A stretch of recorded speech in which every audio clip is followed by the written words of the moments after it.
오늘은 해리슨 내과학의 최신 지견을 바탕으로 미국 내 소화기 질환 비용 5위를 차지하는 개실 질환의 진단과 관리 패러다임을 살펴보겠습니다. 이미지에서 보시는 S상 결장의 염증성 병변은 선택적 대장절제술의 가장 흔한 원인이 될 만큼 임상적으로 매우 중요한 의미를 지닙니다.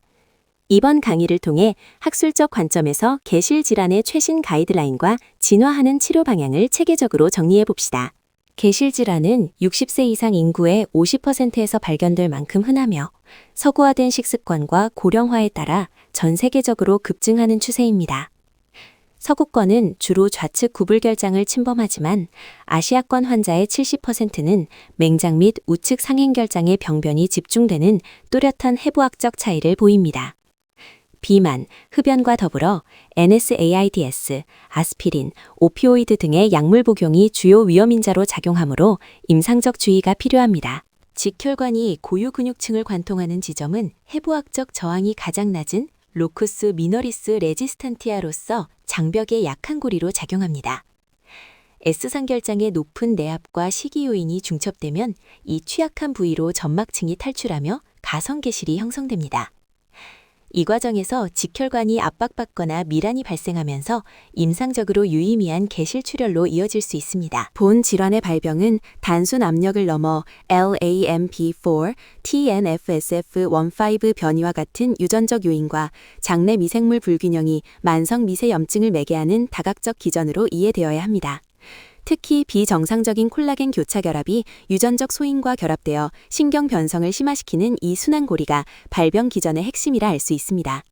이를 통해 식이섬유 부족이라는 고전적 가설을 넘어선 새로운 치료적 접근의 근거를 확인할 수 있습니다. 개실출혈은 60세 이상 고령층 혈변 원인 1위를 차지하며 개실증 환자의 약 20%에서 발생하는 임상적으로 중요한 합병증입니다. 죽상동맥경화증, 비만, 그리고 NSAIDs나 항응고제 상시 복용이 주요 위험인자로 작용하며 장휴식을 통해 대부분 자연 지혈되지만 재출혈의 평생 위험도가 25% 내외임을 유의해야 합니다.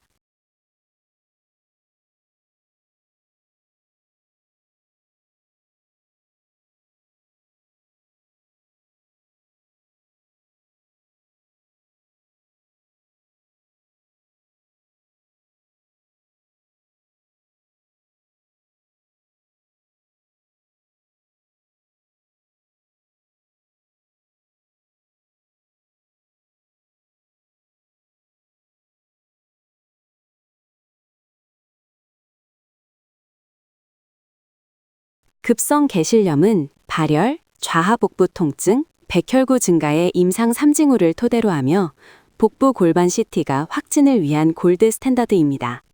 CT상 개실의 존재와 주변부 지방층 형성, 즉 패스트 트렌딩을 확인하는 것이 영상학적 진단의 핵심입니다.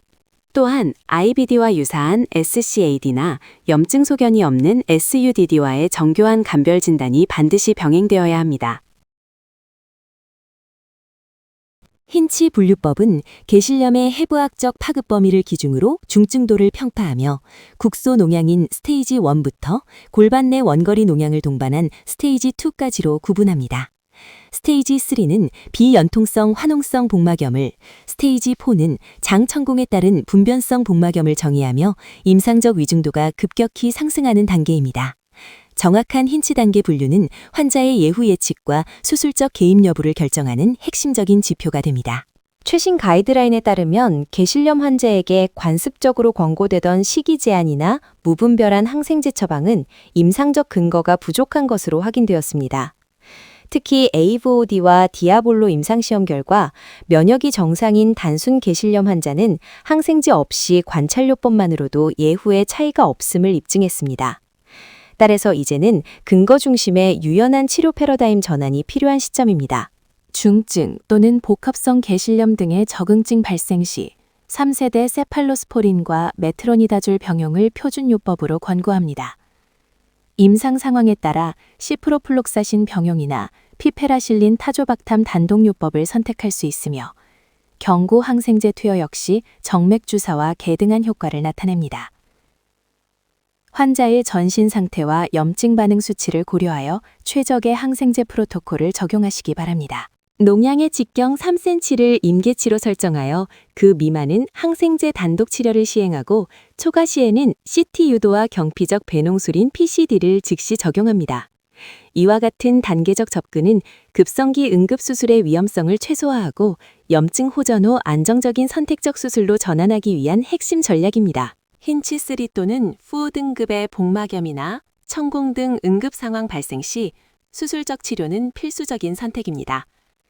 전통적 표준인 하트만 수술은 응급시 유효하며 최근에는 선별된 환자를 대상으로 1차 문합술과 회장루 병행 기법도 적극적으로 고려되고 있습니다. 각 기법의 적응증을 정확히 파악하여 환자의 상태에 최적화된 술기를 선택하는 것이 중요합니다. 개실염의 재발 방지를 위해 1일 30g 이상의 식이섬유 섭취와 금연, 체중 감량 등 적극적인 생활습관 교정이 선행되어야 합니다. 또한 급성기 회복 6주 후에는 대장암이나 IBD 배제를 위한 추적 대장 내시경을 반드시 시행해야 하며 이는 합병성 개실염 환자의 6에서 8%에서 암이 발견되기 때문입니다. 철저한 추적 관찰과 라이프스타일 변화 유도를 통해 환자의 장기적인 예후를 최적화해 주시기 바랍니다. 개실질환 진단의 골드 스탠다드는 복부 CT이며 단순 개실염에서의 항생제 선택적 사용과 식이 제한 완화가 최근의 임상적 흐름입니다. 출혈 시 재출혈 위험을 상기하고 농양은 배농술을 우선하되 궁극적으로는 일률적 치료에서 벗어난 환자 맞춤형 접근이 필수적입니다.